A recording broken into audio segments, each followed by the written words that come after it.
What's up, everybody? Welcome back to Keith and Mike Watch Deep Space Nine. Today we are going to be talking about Season 4, Episode 12, Crossfire. Mike, how you doing? How's your broken heart going today? It's going pretty good, Keith. You know, every week I watch the weekly episode with some of our patrons over at patreon.com/KNM. You can get the link there. You can get in for as low as $1, Keith. You can watch Deep Space Nine with me and a bunch of really smart, awesome people. Way smarter than us. And we were discussing, it is sad. It is sad that the Playmates action figure line has, I guess for now, ceased to produce action figures. Yeah. You can learn all about that in our recent YouTube video. It's up on the channel now. But that doesn't mean our love or our passion goes away, Keith. And what's great is that Deep Space Nine is the Trek gift that keeps on giving. I am still so shocked that I am still 4 seasons in, spoiler free. Thanks to people for never spoiling on the comments, for never writing things in, for warning me when the companion's going to be spoiler filled. All kinds of great stuff. So I'm still living all of the joy you had in the 90s, Keith. You're living in the moment. That's the best way. You can live all of those great nostalgic moments with me online. I encourage you to do so. But also, Keith, CEO Jen has sent us our Christmas gifts. Now, I'm assuming we got the same thing, so I'm not going to show mine on camera. I opened it last night. You have yours, and we can do a crossover episode here, an unboxing. I mean, and it's I'm excited. I've got the box right here, and this is the moment we'll cut if it's something inappropriate. Yeah, if things jump right now, you know. That's right, and you could just guess, like what could possibly have been it. So, all right, should I open it? Yeah, let's do it. All right. Assuming it's the same thing, might not be. That could be exciting too. All right, box is open. This feels right. Yeah. I don't have a toy cam, so here we go. Oh, Star Trek Cats! Yes. Oh my God, it's so perfect. Well, mine is Star Trek Cats too, Keith. But it is different. Mine is a tumbler. Oh, look at that! Face is in the way. Hold on. Oh my! We might have to do a read along for the patrons. Look at that, man! They even got a pike up front. Oh, look at that! They have the entire. It's a story. It's a full-on story. Oh, that's cute. Oh my God, I love it. How thoughtful, how apropos for us, as you know. It's really just hitting the Venn diagram that is our souls. Because quite literally last night I'm texting you guys pictures of Charlie wearing his Christmas bow tie as we put up the tree last night. So it was really quite something. All we talk about offline is cats and musical pictures theater. Of cats, more cats, mostly cats. Yeah, that's pretty much all we talk about. So thank you, CEO Jen. I am delighted by this. This is going to have a place of pride. Maybe I'll read it to Charlie tonight. That'll be the... Would you like to send us a Christmas gift? You can do so. Reach out to Keith at lookatmystartrektoys@gmail.com or keithandmikeentertainment@gmail.com. Yeah. And we'd be happy to supply you with a P.O. box to send us amazing, fun Christmas gifts. That was such a weird stuff. Hey, do you... I know it's not for me, but do you want to mail cash to me if you feel really compelled to just just throw a couple 20s in an envelope and say it's for you. If you really want to, if you want to work for it. If it'll put you in the Christmas spirit, the holiday spirit, then yes. Are you giving them presents? Well, isn't that in its right, Keith? Isn't the acceptance a present of its own?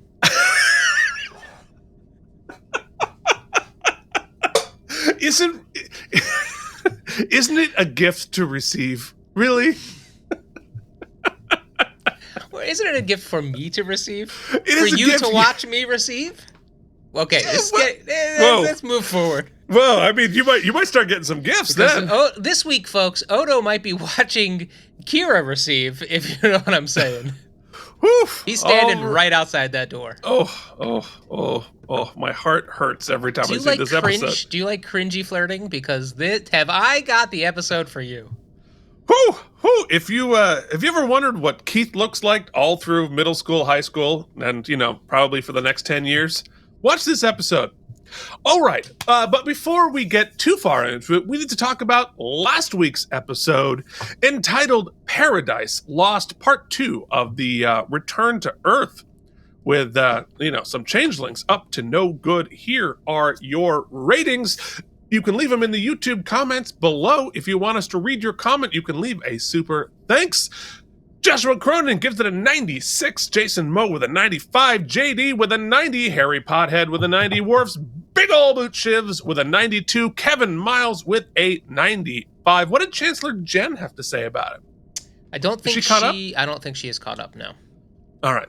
Well, fair enough. Yeah, I probably know because she would text. No, she definitely watched this episode because when I did the 2-week watch along, she was on that stream, so she definitely saw it. Oh, she watched your watch along? Yeah. Of just the second part, though. Well, that would be weird. Well, that's okay. Have you met CEO Jen? I have. She just wants to be a part of it. You know what I mean? Because she's such a better person than we are. She's the greatest. She's the greatest. Truly. Everybody knows it. Truly. All right, let us get into this episode. Season 4, Episode 12, Crossfire, which aired on January 29th, 1996. We had a couple weeks off after this, but the top song continued. And I'm glad that you listened to it this time to get an accurate rendition of One Sweet Day with Mariah Carey and Boyz II Men. Oh man, I didn't. But I imagine. I know you didn't. I imagine that it was for sure sweet. It was just one. And it was about a day. It wasn't at night. No. It was not at night. Can confirm. Okay. Well, there we go. Speaking of sweet, the top movie this week, Mr. Holland's Opus. Oh. Beautiful, beautiful Cole. Yeah. So there it is. More problematic today. That is the only scene of that movie that I recall. I remember the finale, but that's about it. Remember Richard Dreyfuss? I sure do. He sort of went off the rails. Yeah. Well, who hasn't at this point? It's sort of like the trajectory of most. Everyone's like waiting for us. We're not successful enough to go off the rails, but I mean, the minute we're successful, we're going to have a big problem. Well, I mean, when your starting point is internet podcast about Star Trek, I don't know. Aren't you already off the rails? You don't have there are no rails. Yeah. Nobody. Yeah. All right. So, Mike, what was on television tonight? Keith, Cagney and Lacey. I had forgotten all about that. That had a movie, I guess, was a TV movie, of course. Movie, yeah. True Convictions was on CBS, starring Tyne Daly. Murphy Brown and the Nanny repeats. So for some reason they did not want to compete with Cagney and Lacey. Yeah, here obviously. In January we were. Oh, I see why. Okay, yes, a lot of repeats on all the channels. Fox was just airing My Cousin Vinny, starting in prime time. Can't blame him. Love that movie. But I will say, they were going up against, and I think at this point in time, this was much more popular than it is today. ABC was airing the 23rd Annual American Music Awards. The AMAs were big back in the day. Yeah. I checked out some of it on YouTube, decided not to play it on the stream, but I will say that nothing is more 90s than the following nonstop chock block of hits. In the middle portion of the show, Keith, we had a performance by LL Cool J, I'm Gonna Knock You Out, followed by Mariah Carey accepting the award for something for Fantasy, which was a hit for much of this, followed by Arsenio Hall giving the in memoriam for artists we have lost this year, followed by Michael Jackson winning an award and not being at the awards for reasons. Speaking of problematic. So how 90s can you get in that sequence? I would just like to say, are you blowing internally? Up, or is that me? What's that? Somebody's blowing up. I think it's me. Okay. I think it is. Yeah, I think it's you. But I would like everyone to applaud me for not doing the worst like shameless name drop I've ever done as a result of that. So I do feel like you're this is setting growth. us up for it. No. This is growth. Okay. I'm not going to do it. Am I supposed to ask you now, or no? Guess? There's also so many appearances in that episode, in that show, in that special of Luther Vandross, and I wish the world had more Luther Vandross now. I think so too. I think so too. I was you know, I'm not even going to tell that either. Keith just hanging out with Luther Vandross, LL Cool J. He's the coolest. No. I have never met Luther Vandross, but I've talked about him. All right. So anyway, let's talk about what Voyager was doing. Folks, the legend, the myth, the majesty, the legend, the episode Threshold aired this very night. Mike and I, we have talked about this episode many times. Mike has absolutely no memory of it whatsoever, but it is where we get an action figure of the mutated half-frog Tom Paris before he bangs Janeway and makes little lizard babies that they abandon on the planet. So I guess as per our most recent video, we're not going to get that action figure, huh? Well, we already got it back in the day. Custom. We got it. No. They see, Playmates went from having such a deep line. They did that action figure of the worst episode that Voyager ever created to now we can't get a Worf.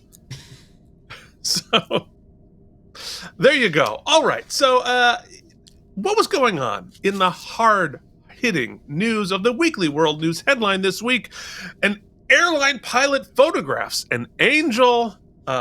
Luckily, you know, the FAA has got to launch a top-secret investigation into the incident because, you know, you can't be, you know, it's, you don't want a miracle on the Hudson because instead of hitting birds, you hit angels. So, guys, we don't have a good budget for the cover this week, so if we could just make the actual font 66% of the cover and then just like a little teeny angel, that'd be great. Yeah, no, 100%. Well, you know, and also we're running out of ink. Yeah. So you don't have to print the white. It's great. It's great. All right. Crossfire was directed by Les Landau, who last directed Destiny, and written by Renee Echevarria, who last wrote Rejoined.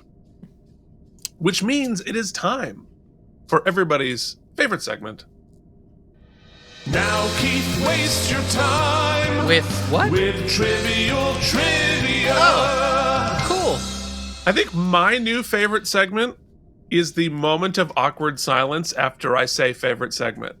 Before the video starts playing. I never know if you're gonna if needle drop the name and then I go, or if it's an ellipses. All right. I only say the name of it because it's taking too long to make the video, and I'm just making the silence go away. All right, so let's work it out now, and for all the people, a little production meeting. So you think when we get to these different, for all the bumpers, would you like ellipses, needle drop? I think, yeah. I mean, trivial. Yeah, you know what? That's great. It's a good plan. So like now it's time for everybody's favorite segment. Now, because you do actually say the name of the segment within the bumper, so it makes sense. Yeah, see? All right. That's a good production meeting. Great. We did it a little late. In season 4. Some would say, but yeah, cool. No. We did it at the right time. You know what you know what the bottom line is? I would say in my meeting, we did it. We did it. We got there. That's the important part. By season 9, we're going to be so good at this. Yep. All right, so the sequence of Shakaar's ship docking on Deep Space Nine is a reuse of the Wadi starship from Move Along Home. Is that a needle drop? Should I hit the button now? Now you're nervous. You're just like hitting buttons. AlamarEmmys, count to 4. You said Wadi. Yeah. I did. I didn't say Move Along. I did say Move Along Home. All right. Well, anyway, whatever. In Renee Echevarria's original draft for this episode, towards the end, there is an explosion, and Shakaar and Kira are both in the path of the fire, and Odo has to decide which one to protect. He loves Kira, but has been assigned to guard Shakaar. He chooses to save Shakaar, and Kira is almost killed. And at the end of the episode, we find out that Odo made his choice out of spite. According to Echevarria, this dénouement just didn't work, so we massively overhauled the story to make it a much more gentle show. Say it again. So there's going to be a fireball. Odo has to save one or the other. Yeah, the classic Sophie's Choice. Right. And so he saves Shakaar not out of duty, but out of spite. That would have been a really shitty way to go down. I'm glad they didn't do that. Yeah. You know who I am, who is not shitty, and who I'm always glad and needs no rewrites? It's our patrons. See, that when you say the name, but I knew. Well, because there's no bumper. There's no song. You're right. We talked all about it at the top. One of the great things about this show that I love that we get to do now, due to the magic of streaming and the internet, is to watch this together. And you can do it with me every week, most every week. And a lot of these fine people, and hopefully eventually many more. You can also see Keith and I doing AMAs where we go surprisingly deep into our feels. But that's what you pay for, maybe? Yeah. Also, we do all kinds of other unboxings and fun stuff and more moving into 2024. That's one of our resolutions, is to do more stuff for the patrons now that we were able to... well, eventually Strange and Show will be back, but who knows when. And hopefully... No, it's in production. Okay, good. Good to hear. Anyway, part of your cash gets you me butchering your name. And so here we go. Brian, you know what I'm going to... Oh, that's the wrong button. It is a joke. It is apropos, but I'm going to do it a little bit more epic than usual because I'm feeling it today. Bryant Kimball Biersick, Casey Clark, Jason Moe, Joshua Cronin, Peter Benke, Andrew Hayes, Jorge Navoa, and the Mysterious Household. Side note, Anne and her family are getting over COVID. We are sending you our best for a speedy recovery. Worfs, big old boot shivs, Charles Babbage, I'm not letting you come in. Harry Butthead, CRM Productions, Nikolay Ivanovich Lobachevsky, Delusions at Noon, YouTube Viewer, James Hubbard, JD Makes, Colin Dagan, Chris Mitchell, CRM, Pat, Joshua Cronin, John Don, I did it again, Jerry Don Dillard III, and Lutz Kremer. You can join that team at patreon.com/KNM. And to answer your question, JD, why are you on there twice? Because you support us in two different ways, both as a patron and you send us amazing stuff on the regs. So that's why you get to be listed twice. JD feels like he's just like on the staff at this point. Oh, 100%. 100%. All right, you want to know who was on the staff of guest stars for this episode? It included Duncan Rager back as Shakaar, Bruce Wright as Sarish Rez, and it co-stars Charles Tentito as Jimenez. So I think it's now time to do the thing that we do, Mike. Ellipsis.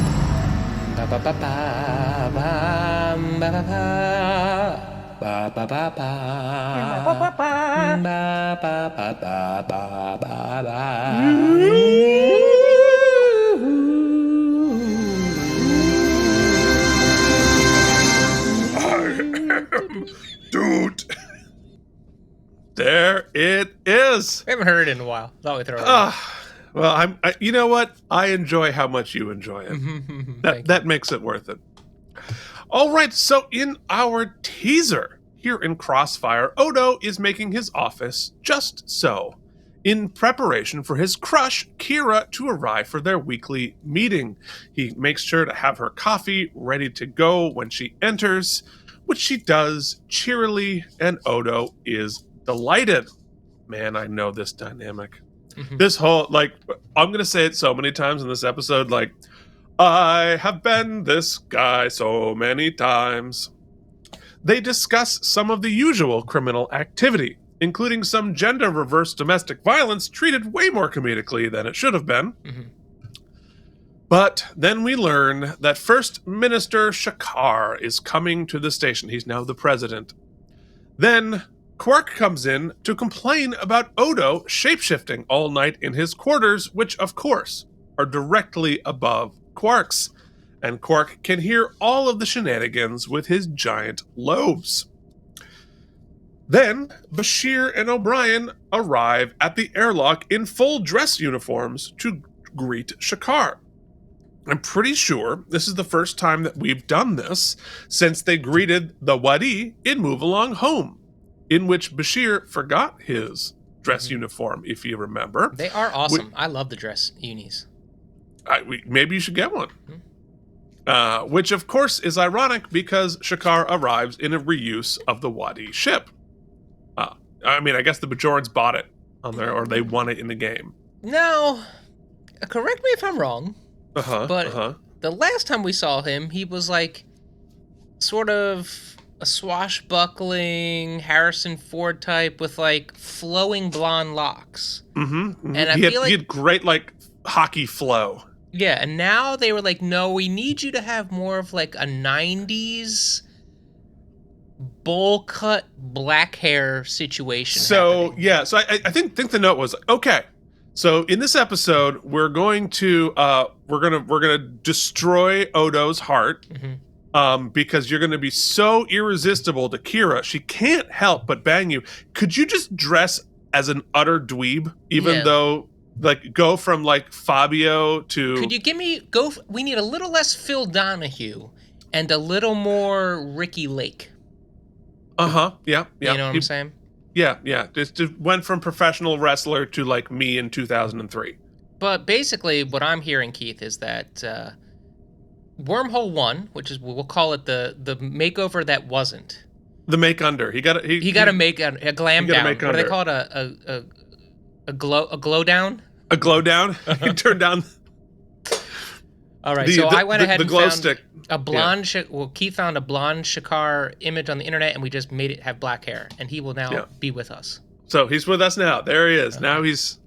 So like it's the heroic, cool Shakaar who does not get the girl, and now this dweeb, 100% does. Not even a dweeb, just like boring and way too tall. They didn't even know how to shoot him this episode. He's so tall. They're like, everybody else is just very short. I think he's 6'4", as we looked it up.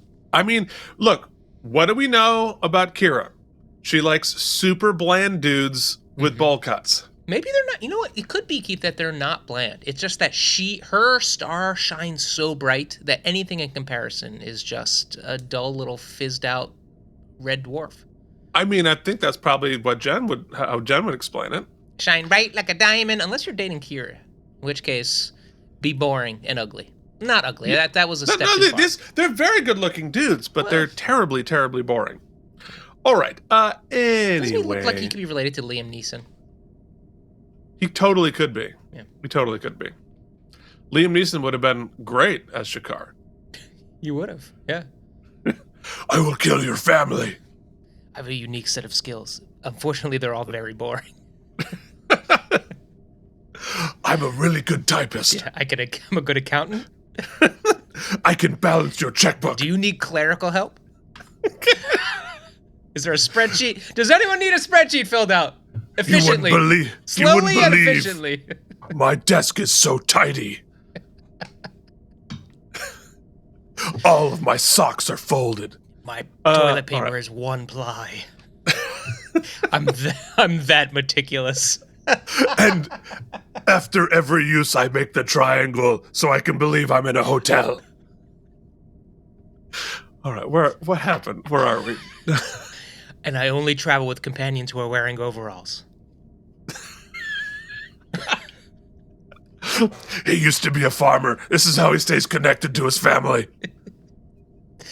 They never show you down, but he's not wearing any shoes. It's very uncomfortable, but I let him go with it. Okay, we're back. It's also cut off at the knee. He's like a little German boy. All right. Okay. Everyone else is there too. Dax is late because there are so many people on the promenade there to meet Shakaar. Look at this guy. Jesus H. They had to put a ceiling into the set for the first time. I mean, Avery Brooks ain't short. No, he is not. So Shakaar arrives, as I wrote, sporting a new haircut and a giant chin. They arrive at the promenade for Shakaar's speech. Odo calls and says, guys, someone is planning to assassinate Shakaar. Uh-oh. We have seen this movie before. Because, if you want to get your best assassination attempts, the Promenade of Deep Space Nine is where to do it. Yeah, and just go after Kira's boyfriend. That too. So, point of note of importance, I think. So we learn of the big plot against main character, right, or main guest star, off screen. We don't see the person plotting. We don't see, because usually you see like a quick shot of a shadowy figure doing a nefarious thing. No, off camera plot point A, off camera. Just pointing these out. Okay. Well, because it's not the plot of the episode. Like like all of it happens off screen. Can we acquiesce that it's a subplot? It would be. I would say it is the.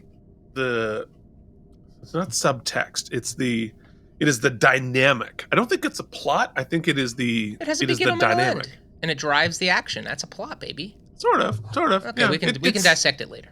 It doesn't really matter. So, in Act 2, Odo and Kira meet with Shakaar's assistant. The threat was made by the Cardassian group, the True Way, who are the same folks who sabotaged the runabout on our man Bashir. So they've been up to no good.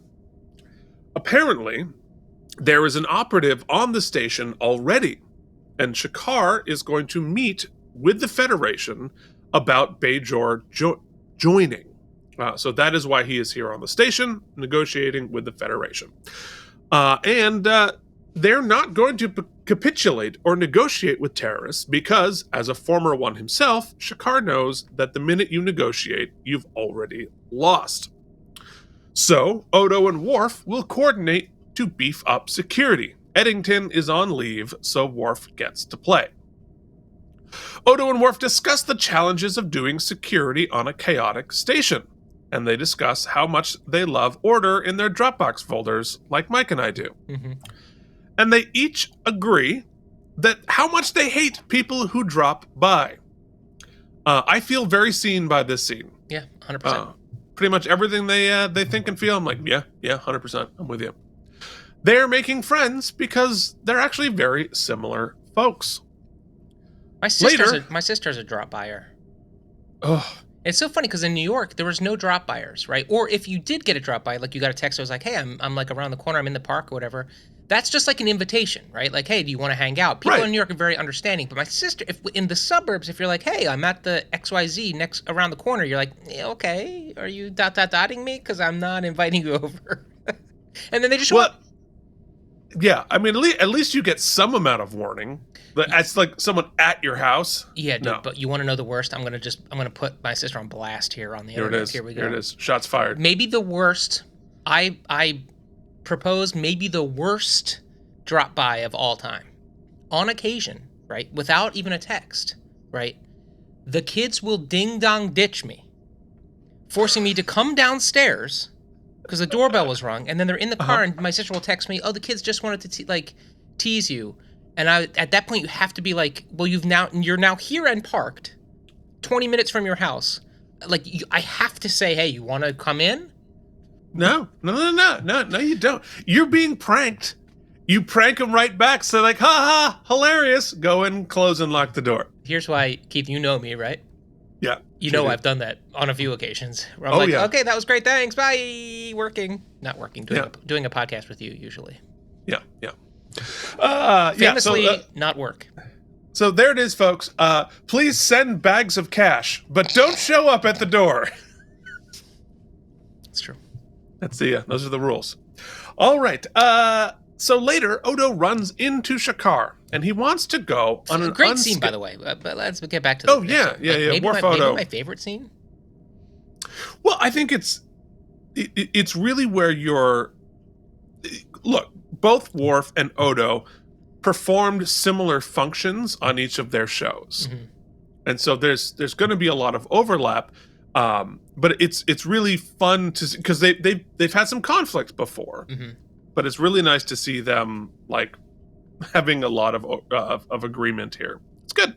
It reminds me of ironically, what popped in my head was the Mythbusters, right? Jamie Hyneman and Adam Savage, who like famously did not get along. their cranks sort of created a lot of crank, but they were so great at their jobs and they respected each other so much that they were good TV. And I'm like, there we go. I mean, you mean us? Well, yeah, well, we've already had that conversation. We talked about that before. So. Our cranks crank in the right directions. Yep. That's great. As long as we're cranking to get that Jack in the Box to pop. Let's go. Okay, well, got weird, but when doesn't it? Every time I open these two things, it gets weird. That's true. That's true. That's our brand. Our brand is weird. Mm-hmm. So Shakaar wants to go on an unscheduled trip to the temple, but Odo is not thrilled because he has to secure space on the fly. All very Secret Service. They do this all the time with the president. You know, like when a certain former president wants to go storm the Capitol himself. They're like, no, you can't do that. Can't they get him a Pope-mobile? Or like, can't Odo Pope-mobile around him? Or like, didn't we watch an episode of the animated series where they had personal defense devices? Like a little aura that floated outside of them? Didn't we watch that episode? Like a personal force field? Yeah, that would break too many things. Okay, cool. Forget it. Storytelling-wise. But yeah, you'd think they would be able to like have a just hold on to like a portable shield generator. Yeah, or like anything other than like Odo and two guys, right? Like you think security in the future has to be better than Odo and two dudes. Like two dudes, like I'm going to fight you hand to hand. Yeah, well, it's a metaphor. An overall guy. It's sci-fi. An overall guy in his no shoes. So in my narrative, Odo's into Kira and overall guy is really into Shakaar, and so they're like they're kismet. Oh yeah. We just don't see his side quadrangle. of it. It's a love square. Yeah. Yeah. Well, makes sense. So they go to the promenade and are naturally swarmed by Bajorans introducing themselves because he's the president now. Kiss the baby. Odo is nervous and it's tense, but they arrive at the temple safely. Later, there's a meeting in the wardroom, lots of folks schmoozing, and Shakaar's assistant is working the politics in the room. Kira goes up to chat with Odo, and she asks, hey, what happened to your belt that you tried out a while ago, and then it disappeared? She says, it looked good on you. Which, there's times in my life where, like, if a certain girl told me, like, you'd look better if you had hacked off an arm, I'd be like, great! So, I understand how that happened. Odo's goo pants got 2 sizes smaller. There you go. Exactly. So he makes a giant belt. Yeah, it was the same belt he had on before. Well, yeah, I don't recall it being that big when he belts up. Well, because he doesn't need it. See, like, more ample-bodied gentlemen, I would love to wear, like, a WWE belt wrapped around this certain section that would be, it could use a little wall. Keith Varney invents first athletic wear cummerbund. Cummerbund shapewear. Great. That's great. So I have this nice like svelte part right in the middle, and then 2 giant like pumpkins on the top and bottom of it. Helps with tucking and helps with crumbs should you have them at a gathering. Well, fair enough. He puts back the belt, and he's about as chill about it as I was in middle school or am today. Then Shakaar grabs Kira, and they head off together for a stroll. Odo is not happy about this, but because of his position, has to follow behind for security. It's clearly a date, and Odo's heart is breaking. But interestingly, Quark clocks the whole thing. In an incredible... I mean, we're going to talk about the whole arc of this narrative, but hold on. Yeah. Mike can do this. You can do it, Mike. But until we get them discussing this stuff, Quark has to do it all facially here in this scene, and you don't miss it. You just don't miss it. It's very clear. The seed is planted so well, and Armin really outdoes himself in this episode, I think. Oh, this is excellent Quarking. Mm-hmm. Like, I think this is the best version of Quark that we get. Yeah, and I think that's a pretty universally held opinion. Everybody was saying that last night, too. Yeah, it's fantastic. The seeds are planted because as we progress along, just know that Mike is thinking, when is the prophet shoe going to drop, right? Like, I'm still weary of there must be another motive for Quark, because he's so Ferengi at times that. Oh, sure. But capital B. But yeah. I thought you meant prophet like Bajoran prophets. Oh yeah, no. Like ET, not IT. And I was like, huh? Okay. But I think that's a really good point. So in Act 3, the next day, Odo escorts Shakaar back from negotiations that are not going well. Shakaar wants to join the Federation faster, but the Federation is making them jump through hoops. And Odo is, and I think fair is like, yeah, Federation's a little pompous. And they're delaying Bajor here, which I think is working against Federation interests too. But that's how they work. So they arrive at Shakaar's quarters, and he takes a moment to thank Odo for helping. Then he asks Odo, "Hey, do you think Kira likes me?" Yeah, do you think like these 3 random fruits on a dish right here are like tasty, or? Yeah, I mean, are these decorative, or can I eat them? I don't eat. Well, but just saying. But yeah, it's a very awkward conversation. And of course, Look, Odo. this conversation is awkward when you're in high school. I can honestly say I'm not sure, as a grown man, like a grown adult man, I've had this chat with a dude. Oh. I'm not saying it's not, it doesn't happen. It's just, it would be even weirder as like a grown up. Well, but all right. But here's the thing. I'm going to throw a hypothetical out there. Okay, sure. All right. You and I are doing a show. Right? Mm-hmm. And there's somebody in the show that I'm like, oh, she's pretty cute. What's the deal? And she's somebody that you know really well. I might say like, hey, Mike, like I'm getting the vibe. Is she single? Do you think she is she just being nice or whatever? What's your take on the situation? I would ask you that question. Sure. You'd present it like that. Not like, oh, I'm like have these vibes. I mean, it's just very adolescent here. It feels. But that's my subtext. I think for Odo, who is Keith kind would be of like, an emotional. I wrote her this 7-minute song. Do you think I should play it for her? And I'd be like, don't. Yeah, that's 100% right. I'd be like, I feel like wait on it. Yes, and if you're counting at home, have both of us sent each other 7-minute songs we wrote about girls? We sure do. Sure have. 7-minute songs we wrote for another girl that we're thinking about playing for this girl? Yes, right. We used I didn't use her name. Yeah, I kept it very generic. Exactly. Yeah. But I think for Odo here, his emotions being so overwrought and sort of like, not overwrought because they're all real feelings, but sort of arriving at the volume of adolescence. This is kind of Odo's emotional adolescence. Yes. And I think his feels earned, whereas it just doesn't as much on the Shakaar side. Like, well, have you seen his haircut? Shakaar's a dork. I have, but I also remember he has my haircut. I remember the context of just he has more of it. I don't know. It's so weird because maybe it's just my recollection, right? But because it wasn't that long ago. When we first saw them, they were like swashbuckling on another planet. And him and Kira, clearly, they were intimating that they had a history, right? That there had been an intimate history, if not shades of almosts. And so to like now be here and he's almost like a completely different guy. Well, yes, Shakaar is written completely differently here. So it feels that disjointedness, I think, is why it feels so. It is weird that I think you're right. I think it is weird that Shakaar is so unconfident.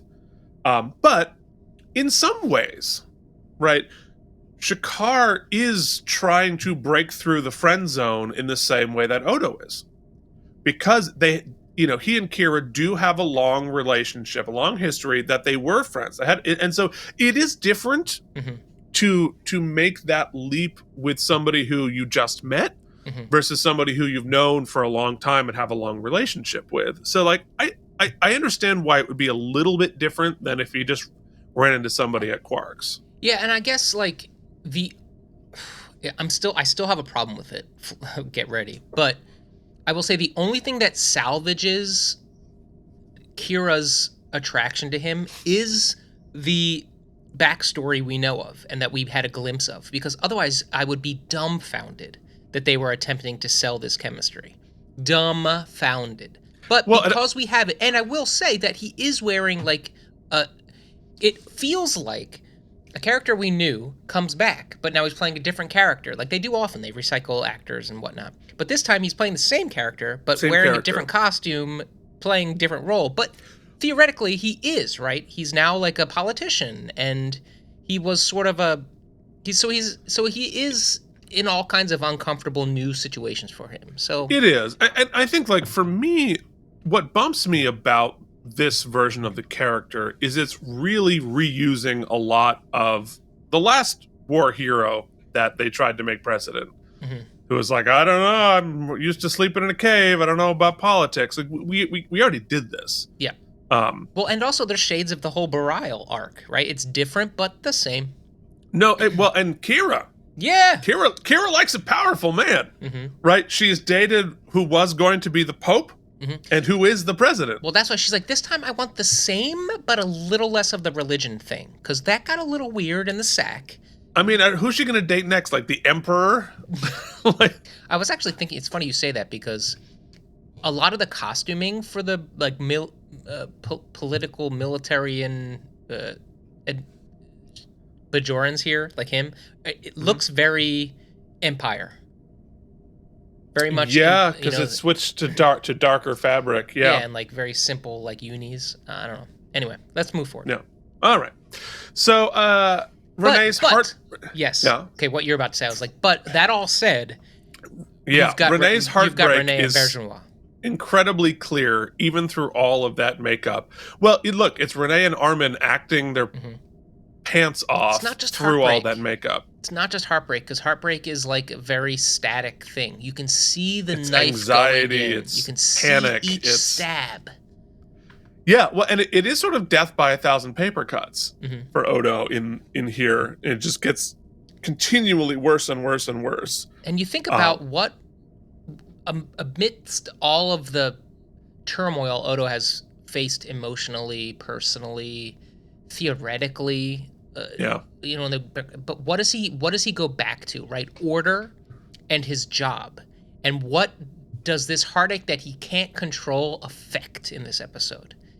Order and his job. Well, and his duty is forcing him to walk into the wood chipper of emotions by, like, not only is this happening, I have to literally be part of it as it's happening. Oh, it's the worst. It's like you're doing a show and you're wildly in love with your co-star who you have to have like romantic things for every night, but like she's banging the other dude and you're like, oh, I'm dying. All right, so hypothetically, yeah. I mean, I've never had that. I mean, look at the face he's giving you too, man. Oh, yeah. And none of it seems over the top. I mean, we get to over the top later, but right now it is. Oh yeah, we'll get there. Right in the pocket. But again, he's a teenager. So Shakaar says he's falling in love with Kira, and Odo has to hide the fact that he is too. It strikes me that Shakaar's design now I've got it. Okay. It's not Ricky Lake. I don't even know why I said that. It's season 1 Kira. He's basically just season 1 Kira. If season 1 Kira had a baby with Odo, because he's kind of wearing the same. Yeah, there you go. Thing. Okay. There it is. It's their non-love child. That just got weird. Okay. So they've look at Odo right there. He knows he's in for He's dying, and he has to hide it, but he is like, oh, it's crazy. We've all had this conversation at least once, and Shakaar debates what to do, asking all the questions that Odo has been asking forever. Odo leaves and goes back to the wardroom where Quark is setting up catering for the next meeting. He spots a bug that Quark planted to spy in the meeting, and Quark says, I just have it to listen to Rom's sleep apnea. Then Quark calls Odo on being grumpy about the Shakaar situation. I'm not sure if it... Conspiracy theory. Okay, let's hear it. I love this. I cannot remember. I don't want to miscredit. It was either Delusions or Jason or JD. It could have been Anne. One of our patrons. This is not a Mike idea. He just named everyone who was there. Yes, because I can't remember. I'm trying to remember. Anyway, their theory here, which I love, since I know where the episode ends up, is that Quark put the bug very noticeably so that Odo could find it, and so that Odo gets a win that day because he knows he's having a shitty time. Oh, that's very interesting. Right, like Quark's better than that, right? That he wouldn't. It's a very. So he knows he's going attempt. through it and he's having a shitty time. So he's like, "What is Odo's favorite thing? Oh, catching me in some shenanigans. So let me set one up for him." Ooh, I like that. I think I'm adopting it. I had not thought of that, but that's now headcanon for me. I think that's their relationship is so deep and interesting. So Quark calls Odo on being grumpy about the Shakaar situation. He knows that Odo was in love with Kira and knows that he's worried that she's falling in love with Shakaar. It's both intuitive and supportive. Odo, of course, tells him to fuck off, because that's how these things work, and breaks his fancy things. But that's their dynamic. That's the dance that they do. It's almost like Quark can't relate with his brother, so he's got to have... So he, subconsciously is compelled to figure it out with Odo. And I think it's Quark thinking erroneously that his brother is not on equal footing with him intellectually, right? Whereas Odo feels like a peer, and I think that is, they're pretty evenly matched, and that's what makes them. I think that's why they like each other, and that makes them a good couple here. Well, and also, yes, and to that point, I think Quark, one of my favorite struggles with him is his sort of battle between his, for lack of a better term, human empathy, at odds with the sort of directive of Ferengi society. His own cultural norms. Yes. And so it is explored a lot with Odo, because... in this episode specifically, because clearly every time he starts to show true empathy, emotional empathy, he has to come up with some cock and bull story. Though it's probably, I'm sure that the thing we get to later, the pool, the will he solve the mystery pool, is a real thing. But I think he often has to pull on those things to cover up the fact that I think he is truly, I do believe he's truly... Oh, and it's clear they both care about each other deeply, but they can't. Part of their dynamic is you can't say it directly. You always have to have some deniability. It always has to be something, and it's very dude. I was going to say, I said that I was going to save it for the end, but I'll bring it up here. I understand. I think I love O'Brien, Bashir. Love them. I think it's a very bromance scenario, and we're getting it. But in this, I'm going to speak clearly from my experience. In my experience, observing many cis male, heteronormative relationships, this is the relationship I see. Two men who come to care about each other deeply and want to help each other and want to tell each other how they feel, incapable of doing so, and do so then through favors, through saying it by saying the opposite of it, right? Negging, if you will, and kind of and then having a kind of a tete-a-tete on top and a war, basically this, right? And usually you see that in media portrayed, and in society, unfortunately, between male father and son. But since this show expresses the lovingly, beautifully, the father-son relationship between the Ciscos much differently than that, I think we still get ideas of it here, vibes of it here with Odo and Quark, and it's interspecies, which I think gives it a much more color and nuance and storytelling possibilities. Okay. Yeah. No, it's great. It's really excellent, right? And like Renee Echevarria is really good at the complex adult emotional layers. As a writer, we saw that in the last episode he wrote, and we see it time after time. Like, that is really in his wheelhouse. It's great. And Odo dealing with those nascent adolescent feelings of like, I don't want your help. I don't need your help. I don't want your help. Yeah. I don't have a problem. Well, because like Odo is at the same time a crusty old man and a 15-year-old. Yeah. And it's all at the same time. It's a really interesting character. So in Act 4, it's time for Kira and Odo's meeting again. And Kira is late because she was in Shakaar's quarter early in the morning. And she's got to run out almost immediately to go hang out with Shakaar again. So Ouch. I get it, you're into the new guy, but that is shitty. That is shitty. Her exit here is pretty shitty. Well, because, it's clear we're going to find out later how wildly differently she experiences the relationship than he does. And yeah, it's tough. So once again, Odo is forced to chaperone Kira and Shakaar's romantic date. And of course, they almost kiss at the kissing spot on the station. And this whole dialogue of like the wormhole opening, closing was so cringe and gross. Ugh. Oh, it was gross. Yeah. Ugh. But like people talk like that. I get it. Especially when you're in that you like me, I like you. I don't care how old you are. That it gets cringy. The convo gets cringy. I get it. It reminds me of like drama camp. But what's important though, and like hopefully everyone in their life has had an opportunity to feel that way once or twice. And maybe you haven't. That's fine too. But if you have, then you recognize that it's supposed to be gross, right? Like the POV here is observing it is super gross. Observing it when you're the person who wants that person is quadruple. It's beyond gross. It's absolute death. Yeah. But experiencing it is magic. Yep. And it is all of that at the same time.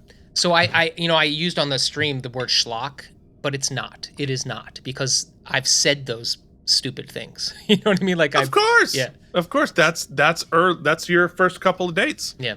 That's just is what it is. So instead of making out, thankfully, they keep going on tour on the elevator. And Worf calls and says, we got to reroute you.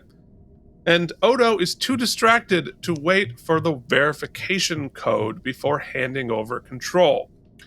When he does, the elevator starts plummeting and controls and comms are down, and that is our going into commercial. In Act 5, they keep plummeting, and Odo saves them by pushing the sides of the elevator out, creating a break. Damn, that is some hero shit. Love that. I know that some of the writers subsequently were like, we're kind of making Odo overpowered, but I think that was really cool. Not only very cool, but when they just shrink the Odo FX and like hyper focus them, they look much better, right? 100%. When we like goo him and like out in the open and it looks like bad computer graphics. They didn't get over their skis with what they could do. I'm sure it was still crazy expensive, but but it was really cool. Agreed. And that is my criticism of the Odo, is that they try to do more than they can do well, frequently. So he saves them, hooray! And later, Cisco is like, why did you release the elevator to a fake Worf without getting the code? And he says, I screwed up because of something personal. And Cisco's like, not my business, but don't let that happen again. Go down and hunt the saboteur, which I thought was really good leadership there.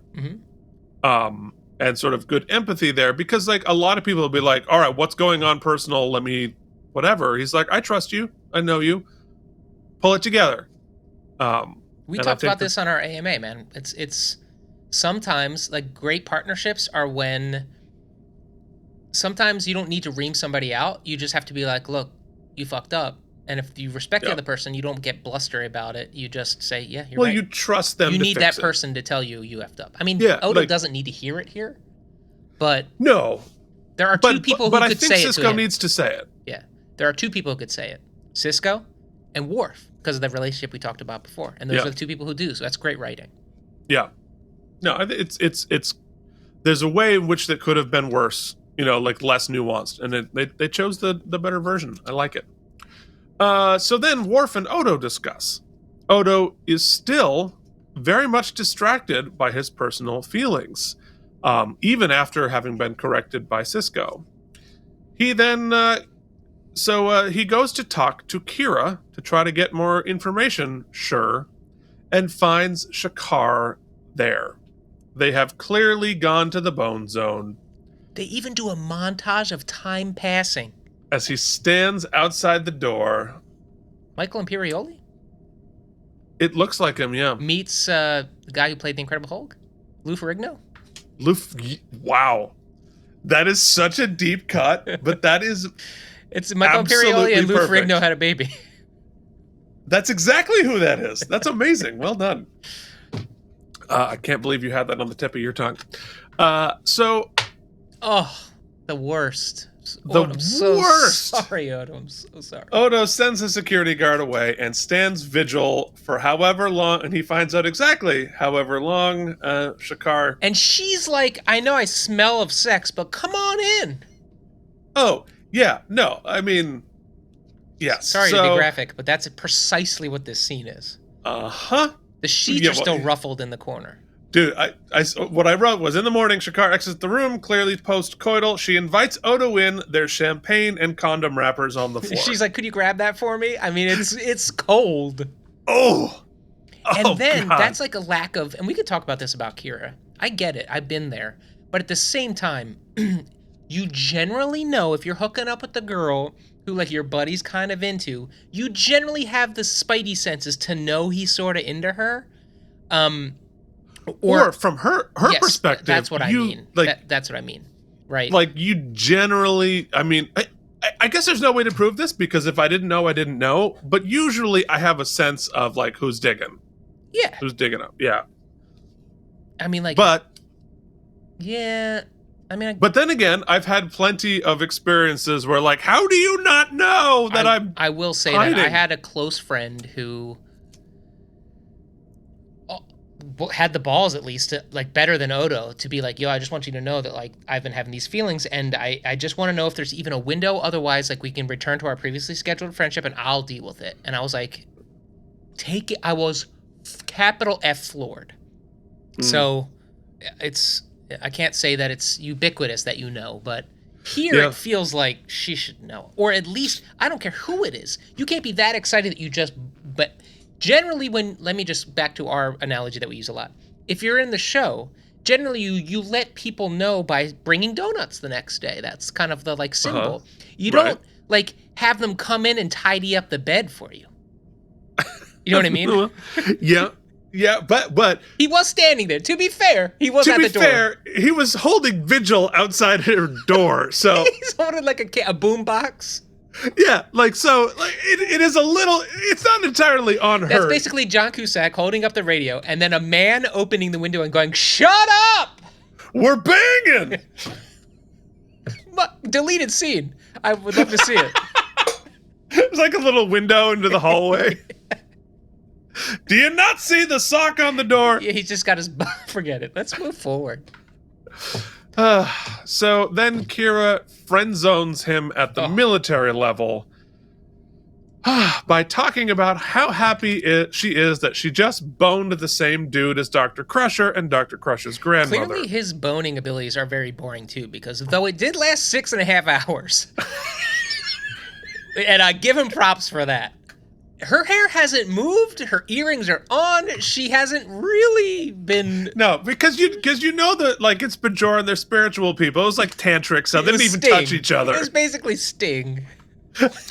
They listened to Fields of Gold and just vibed.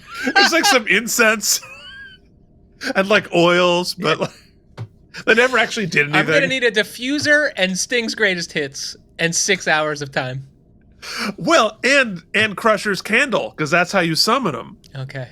Because you know what? Another bonus episode. We have to watch Sub Rosa now that we've done this. Oh, because I forgot how physically intimate she is with him. Yes. And because like, he plays Crusher's fuck ghost. Oof.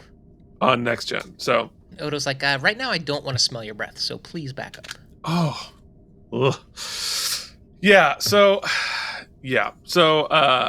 she hugs him and says, "I'm glad you're the first person to know." Oh! Oh, the friend zone. Oh my God. Ow. Ow. Ow, ow, ow. What a day, man. You just like biffed your job hard. You got yelled at by your boss, and you should have been. Uh-huh. You almost killed like everybody. Or two people. Yeah. And by the way, there's still like a saboteur at large. P.S. Yes. Well, until now. Until now, because Odo can't stand it and leaves. He goes back to the office to find that Worf has already caught the bad guy. I mean, how much horrible things can happen to one person? I mean, like the indignity of going from like the friend zone with Kira to like Worf, like I did your job for you. And also, he asks for some info basically, and Worf's like, "Nah, sorry, you don't need it. I took care of it." It's almost like we as the viewers don't even get to see it on camera. It's just off. It all takes place off screen. Because which I actually like. Yeah, it's growing on me now. Like, because this is Odo's emotional journey, and being cut out of that is part of Odo's emotional journey. You're absolutely right. I think it fixes. That was a big wormhole for me, and I actually think it's fixed. I think like we're on the ride device. With Odo. Like, I think it's an intentional plot device. The audience is Odo in this episode. We are feeling everything he feels. We are seeing everything he sees. We only know what he knows. We are Odo here. There's only one thing left to do, Keith, and that is transition. There's only one thing left to do, and that is to Citizen Kane your entire office, including his bucket. Hold on, Keith. I need you to summon him. I need you to look up. Oh, okay. Hold on. I need you to just summon. I'm really mad! Yeah. That worked exactly how I had envisioned it. So rare it goes that way. If you're just listening to the audio only version, you really missed out. Yeah. Green Day American Idiot Odo has popped up. Oh my God! Thank you, JD, for creating that amazing emo Odo. Wow. Yeah. So he's gonna Citizen Kane his entire office, and so much symbolism here. It's he bashes the bucket and the plant that Kira gave him that he kept in the bucket. Ugh. So later, Quark, who overheard, of course, comes to the rescue. And he pretends to complain about the noise, redeniability. I mean, we're not going to ignore the jammies, right? I mean, he's rocking some pretty good jammies there. It's a onesie. It's a full adult onesie. I didn't see the bottom of it. It's a full adult onesie. Like it could be much worse, and then I saw that it's a onesie. Oh no! But this might be the screenshot of all of the screenshots. 4 seasons in, no screenshot is better than this one. You've got Odo in the background in a full onesie, right? About to have an emotional scene with Trent Reznor, Odo. Trent Reznor had a baby with what's his name? What's the young actor who River Phoenix? Right? Uh-huh. He's River Phoenix hair, the strand, which means, if I'm not mistaken, Keith, that Odo has decided that his inner turmoil demands that he take the form of one strand of hair gooed in disheveled angst. Yeah, well, I mean, I think he creates hair, and so then you mustn't. It's doing that, but actually, Renee did that on purpose because he wanted to represent actually. Like old Kurosawa Japanese war films, and that like when the samurai was truly defeated, the hair would come out of place, and that was why he wanted to do that. So is it? Sorry to derail, but so we don't have to discuss it later. So like in different scenes, like in the elevator when he's doing his stuff, and then his uniform is disheveled afterwards, and he has to fix it. Is it that once you take a form, it's sort of like setting up a sandbox in a video game, and the physics systems are at play onto it is that. Yeah, I think so. Yeah. So like when so you're not minute by minute determining how you should look. No, I think it's like this is the form I am now. I'm a bird. I'm a whatever, and then I choose to change the chemistry of it. So like I think he is rocking hair and clothes until he decides to change it. Okay. Yeah, I think the physics of that work that way. So, anyway, Odo finally confesses his feelings and tells Quark the truth. And Quark says, tell her how you feel or move on with your life. Tell her about it. You can't keep living like this. It is some excellent friending while pretending it's a business thing about the pool of who cares. Good job, Quark. Mm-hmm. Like, this is the most empathetic we've seen Quark on the show. And it is the first... Is this the first time that the two of them have, like, actually let their guard down with each other? I can recall. It also begs to wonder, like... Yeah, they set it up in the beginning that he put his quarters above Quark's so that he could annoy him. But at the same time, right? Like, if you were having this tete-a-tete, you're the company manager on a tour, right? Like, maybe you want to put your room next to the person who, like, you're hoping... And maybe he's crashing everything. He's maybe hoping to be heard. He's doing that, like, teenager thrash your room, hoping that your parents come and have the talk with you, even though you don't really want to... You know, you could make that argument. I don't know that it's sound here, but you could. Well, I think he put his quarters above Quark to keep an eye on Quark, and this was sort of happenstance. Yeah. I don't think it's to annoy Quark. I think it was to keep an eye on Quark. But perhaps now knowing that Quark was hearing everything he did, that might have subconsciously been a cry for help from Quark, of all things, and it works. It works. It's just, and you know, I gotta say, like, Renee's performance in this scene, like how like broken and honest he is, that's so good. Well, it gets even better too, because you'd think, because there's also an element of rage in it as well. Yeah. And you'd think that in this next scene, you actually buy for a minute that he's gonna say something to her. He's gonna, like, yeah. And yet is overridden by his sort of core. I don't even know what emotion is driving the bus, but the conflict, we talk about this all the time. I don't want to say good, compelling performances are all about conflict, right? Yeah. It's so easy to be like, oh, he was sad that episode. Oh, he was happy that episode. It's when those things are at conflict with one another and you're able to express that via dialogue, whatever, your performance in whatever way, it's just so watchable. I mean, Odo is like 15 different things right now. And it is like we can talk about like why we think he made the decision that he did. But it's so raw. We never see Odo this raw. It's great. But Quark says, tell her or not, right? Tell her, address it or you need to move on. So the next morning, Odo goes in to talk to Kira. Is he going to tell her? No. He decides to cancel their weekly meetings. And she's bummed, genuinely, and asks if anything is wrong. He lies and says there isn't, and he's gotten rid of his belt. And we see that she's sad about this, and she knows perfectly well something is wrong. She clocks it. I think she totally clocks it. The brilliance of the scene is twofold. One, and maybe I'm putting this on, right? But you tell me if you agree. It feels to me that I can see in their performance that Odo comes in and has a plan. Not only a plan of what he's going to do, but how he's going to do it, right? He's got a whole monologue planned about how I feel this way, it's affecting my work, it's affecting my everything, like, you need to know, blah, blah, blah, blah. Really? Okay. And I think he's coming in to say it with maybe a tinge of anger, or a tinge of, he's coming in with a purpose, and then is disarmed by himself and by her, and kind of plan B's it into just like, I have to cancel our meetings, right?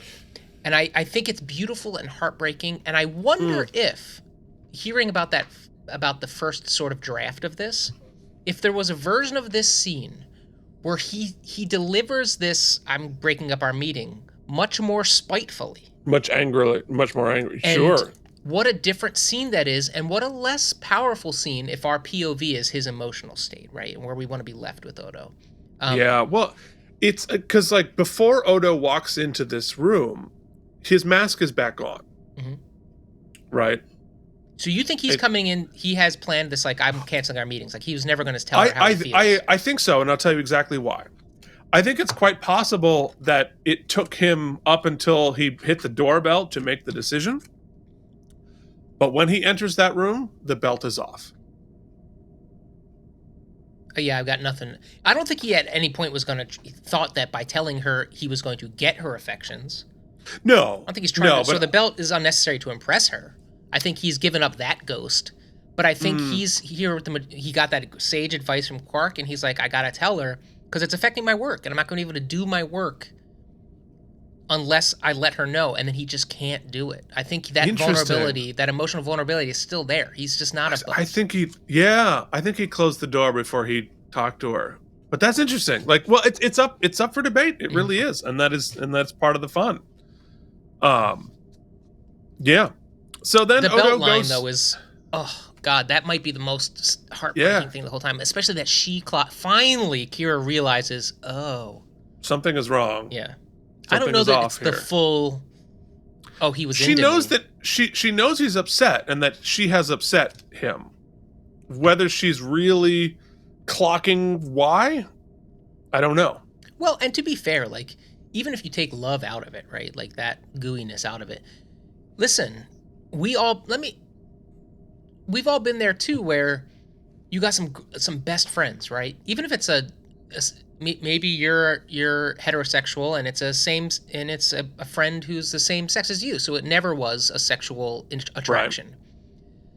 They get married, right? Or they're dating this new person, and so you're not hanging out anymore, and you're not doing the stuff you used to do. Or they have kids, and they're almost completely changes the dynamic. It changes the dynamic, and that is heartbreaking, and it's a breakup, and you're upset and I don't want to say angry, but you are expressing that loss, mourning that loss, and it can become offsetting. Like, hey man, what did I do to you? And you're like, you didn't do anything to me, right? Like, but just life changes. Yeah, and there's a mourning process, and I think Odo is, if nothing else, in mourning here. Oh, no question, he is. Yeah, because I think he is. What Quark is like, look, if you're not going to tell her, you have to let go of this because it is compromising you, and which is good advice. It really is. So Odo then goes to Quark's. They banter for a bit, of course, never speaking about what actually happened. And we find out that Shakaar's negotiations have worked. And that Bajor is going to get the fast track into the Federation. And Odo has decided to soundproof his quarters to stop bugging the crap out of Quark. Shakaar and Kira arrive, still chatting happily. Probably have after another 7-hour bone zone to sting. And Odo clocks it and leaves. His decision made. And that is Crossfire. Whew! Mike, I think it's time for us to...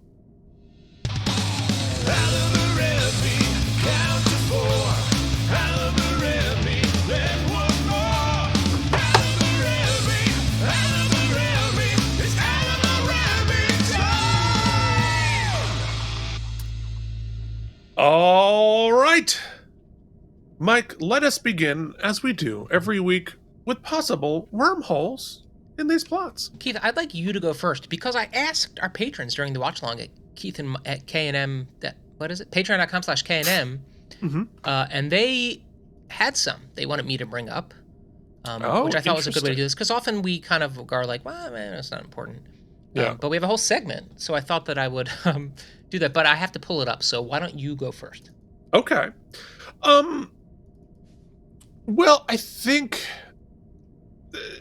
some of the wormholes to me are about the security of it all and how they handle that.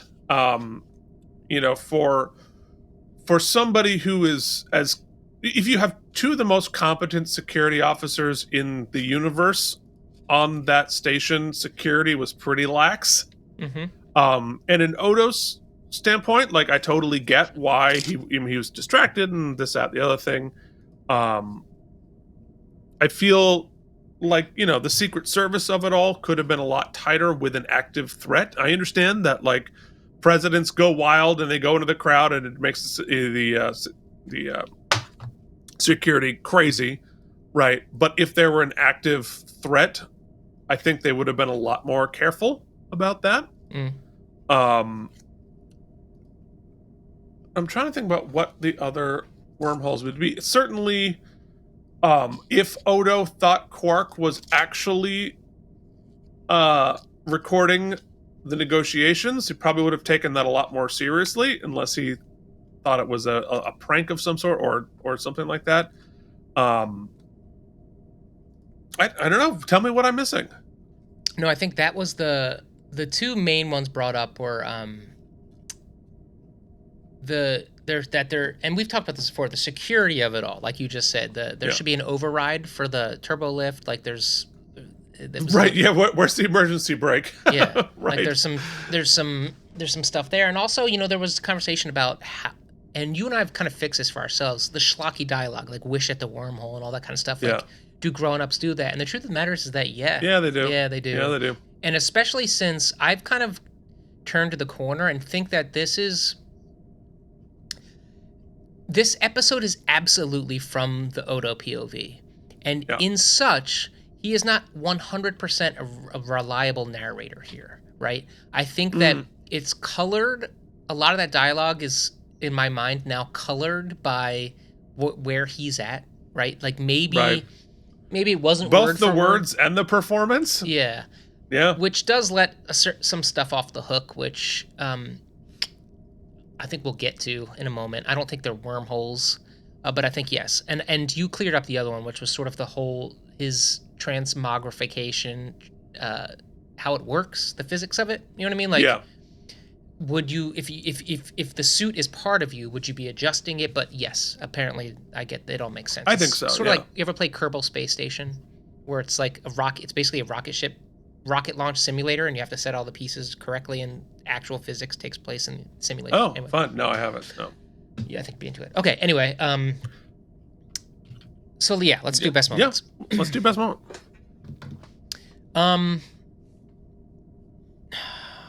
I brought up the Worf scene earlier. I think it's great, and I think it really sets up me being interested in that relationship going forward. But I think we both can agree that it's kind of every scene with Quark in this. I think Quark is sort of the like fairy godmother of this episode. He is, and he's beautiful. In fact, it's like Quark is a good mom through this whole episode. I'm sure it's not a hot take to say that they roll the. I mean, Dax as well. I think Dax and Bashir too. There have been a few characters that have been on a journey to find what their sort of tone is. Yeah. But Quark, I don't think it's been a journey. I think they use him to like waffle wildly between tones and takes.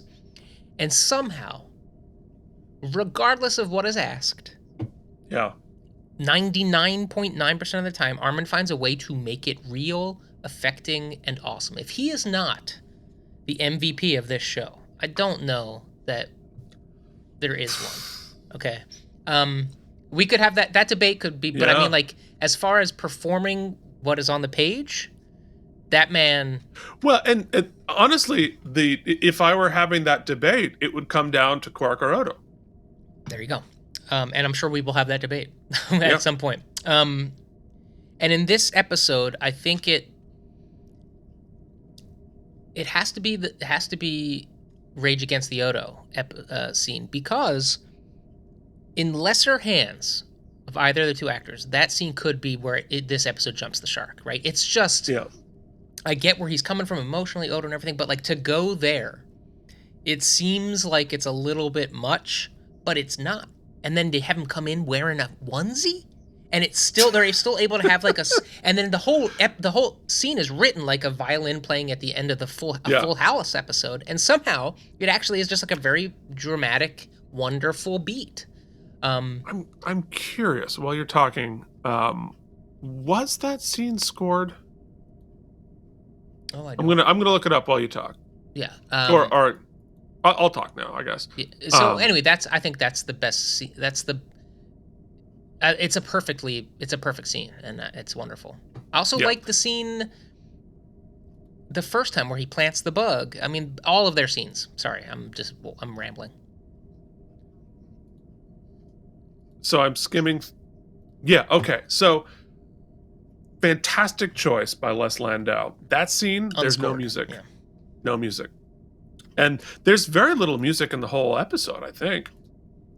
Which I think is great. I think it's just like it could have been so schmaltzy, could have been made much worse had they scored that. Yeah, I mean, I agree with you. It's everything with Quark and Odo. The depth of that relationship and those performances are just fantastic.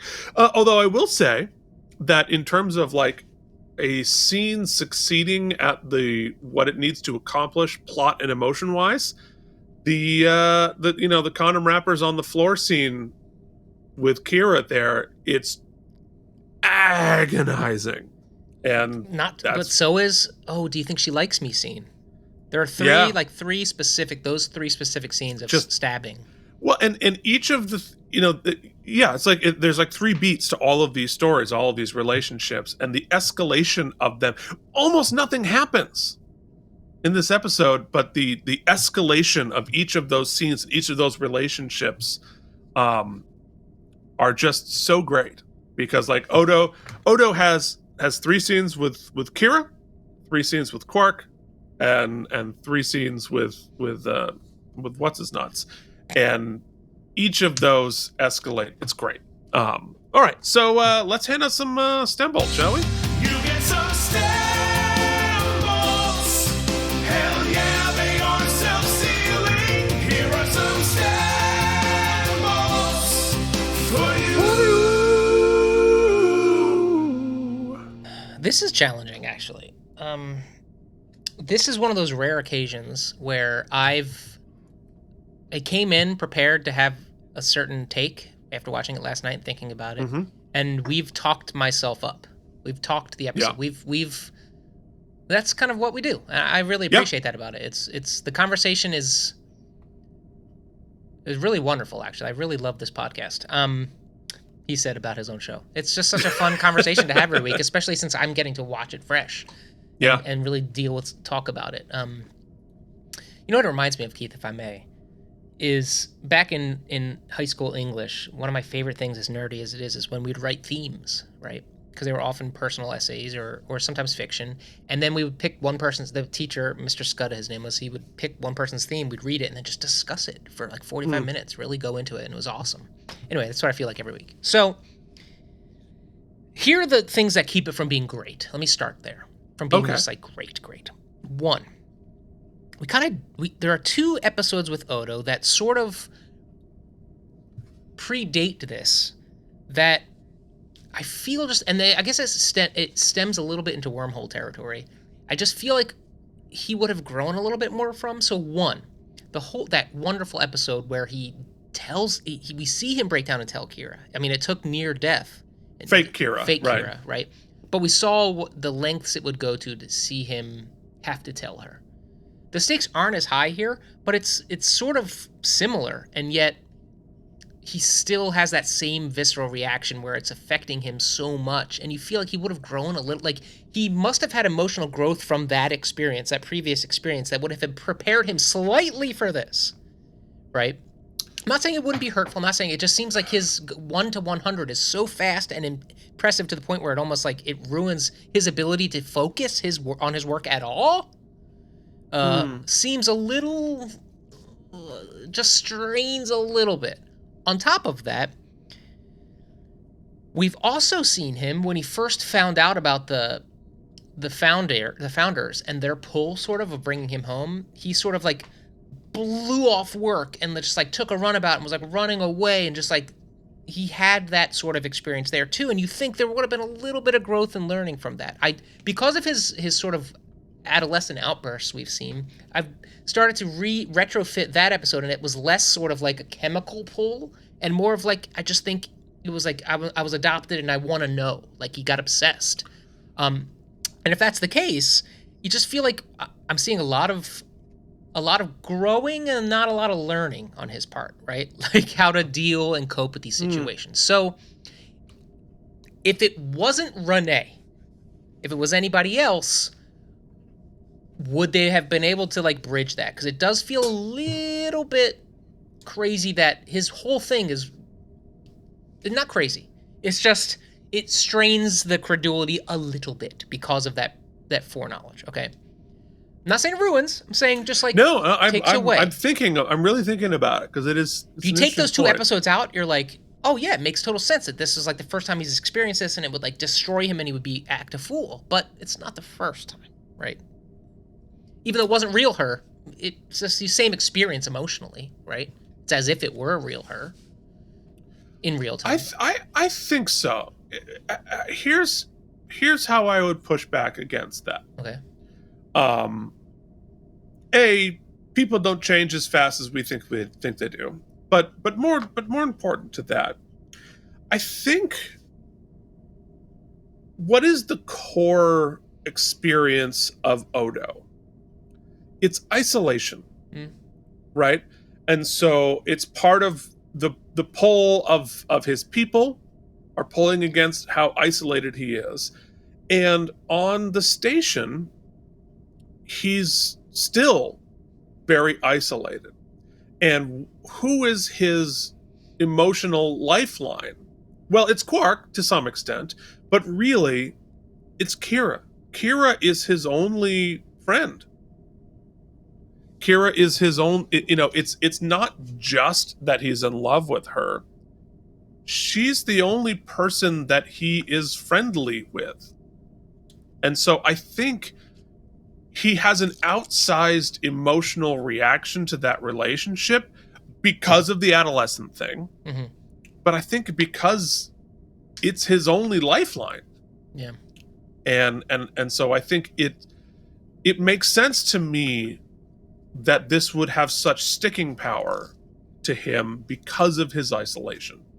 I think it is different too. I think that there is growth. Don't get me wrong, like, because at the end of the episode, I think what he realizes is that there is danger to my feelings for her, and maybe best I don't tell her. Right?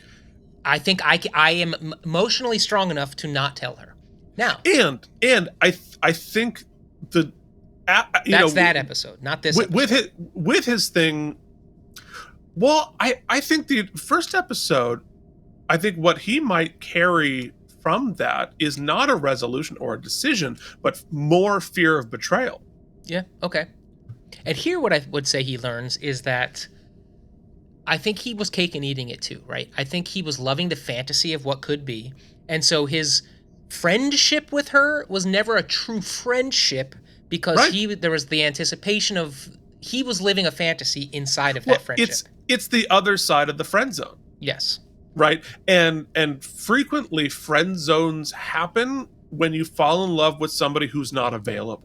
Well, there's a safety in the friend zone that I think prevents many people from moving outside of it or finding themselves in it often because you don't have to risk anything in the friend zone. Absolutely. You get a lot of the benefits, none of the real, you get some physical intimacy, you get an emotional intimacy that you get the fantasy, I think is the best way. Yes, the fantasy. And you don't ever have to really put your balls on the block, really. And in a situation where, like let's say you fall in love with somebody who's already with somebody.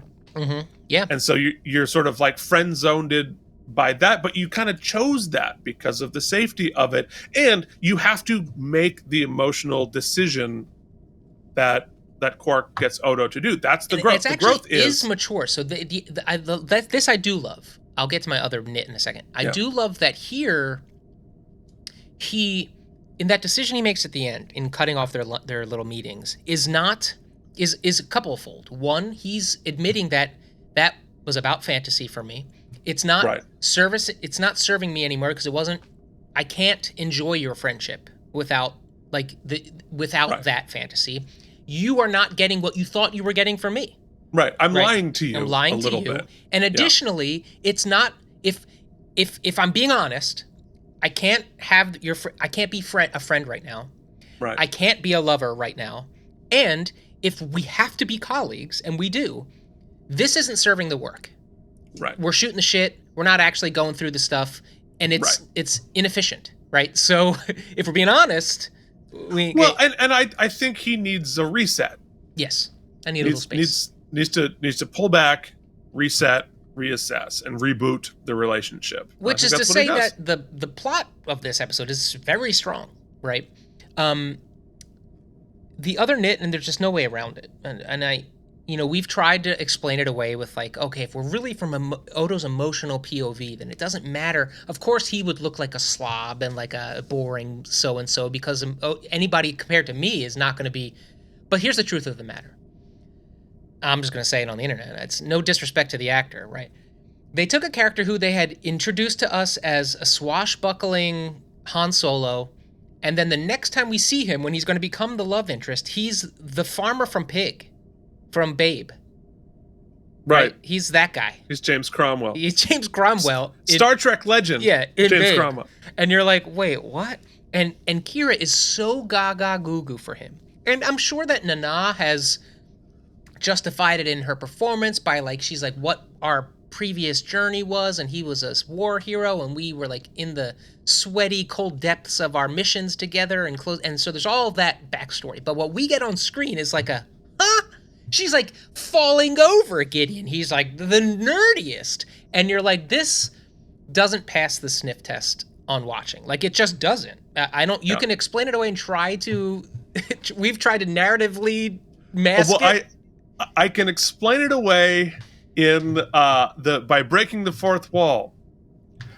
Who writes these episodes? Yeah. Little nice guy nerds with wish fulfillment that Kira will love the nice guy nerd. I've written it so many times. I understand. And look, I admit my own bias, right? Does it matter what a person looks like, or if they're? But you know what? Okay.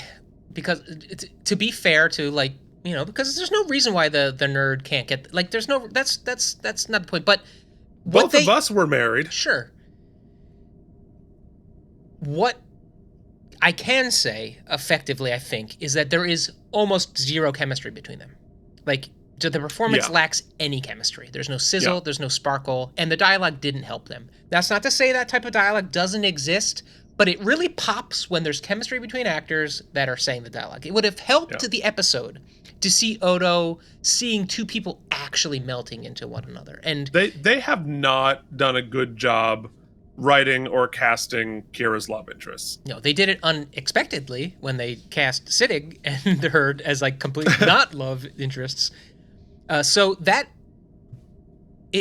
they're lucky that the plot they wrote is not dependent upon them having chemistry, right? Now, going forward, I sure hope they jettison him like they did Brile. Like, kill this MF off screen, right? Like, get us... Blow him out an airlock! Get us out of here, right? But for the episode, it's hidden behind the fact that it's not really about that. It's not about that, and it's not about the saboteur. It's about Odo.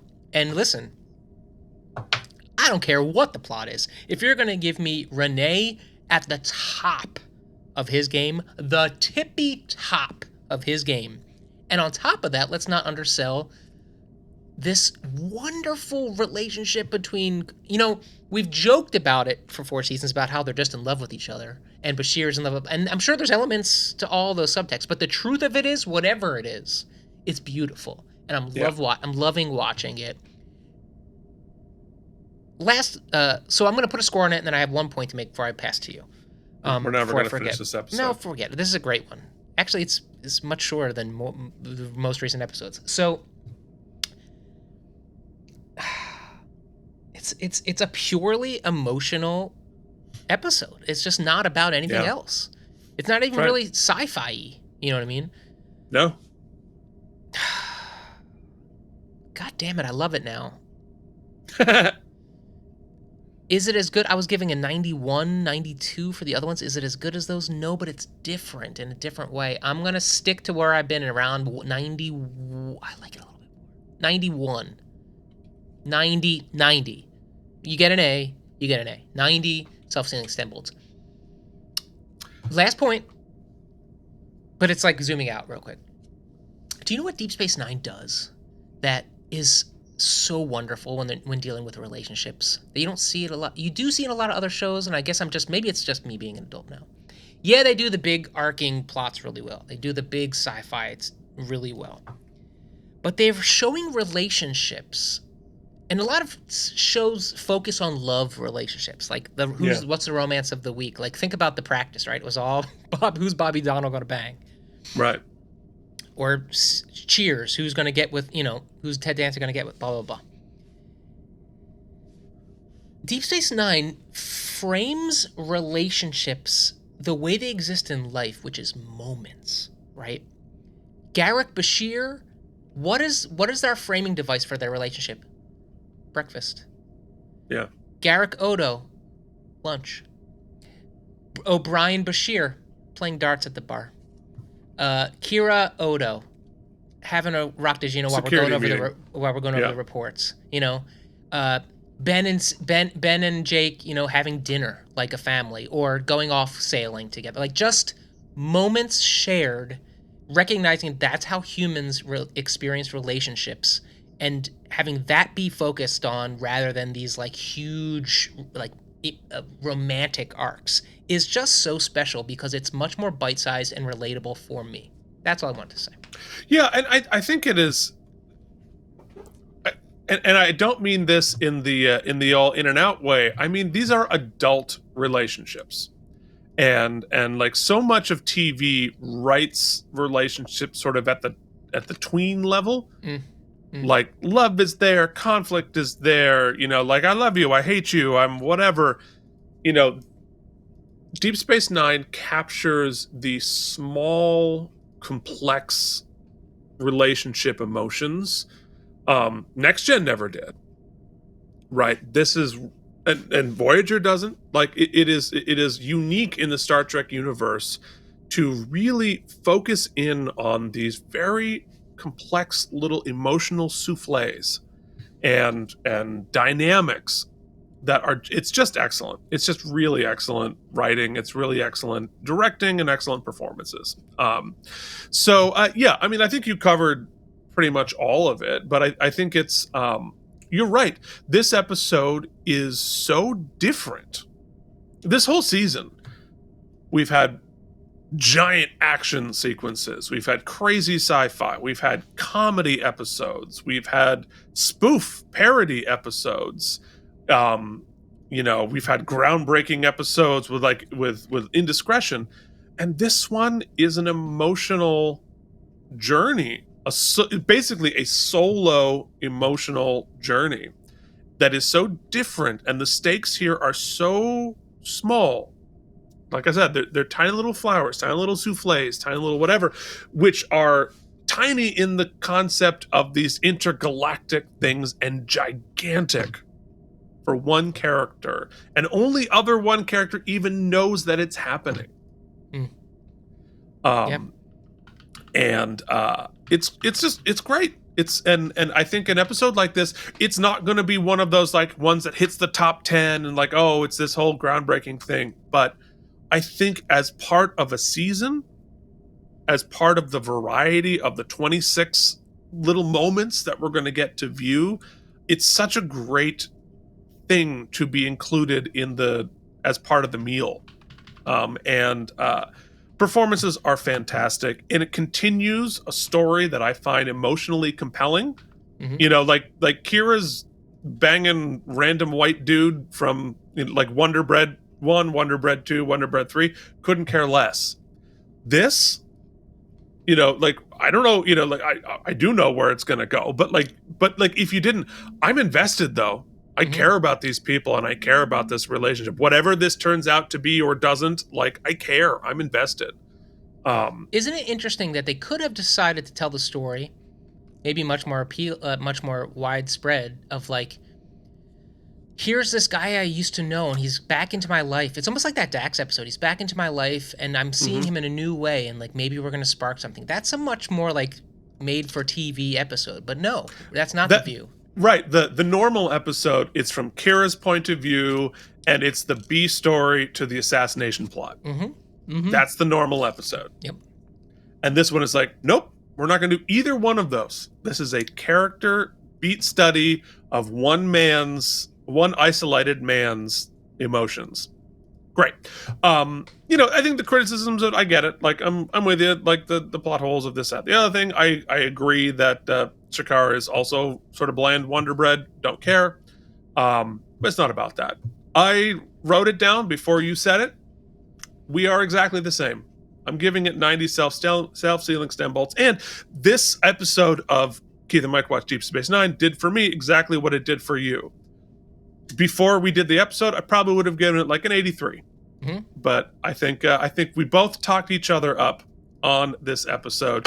If you would like to watch any of our other shows, you can watch K&M Geekly every Monday. Strange New Show will come back once the episodes start airing again. Look at my Star Trek toys every Sunday, although we not this Sunday because we're sitting Shiva for the Playmates toys. We asked for your opinions, and we're getting them, Keith. My Lord, are we getting them? I can't wait to see how you decide to handle that episode next week. It's going to be a 7-hour episode. If you like us chatting about such things, and really like more of it and more of our personal lives, much more of our personal lives, you can check out Out of Practice, all about David E. Kelly's The Practice.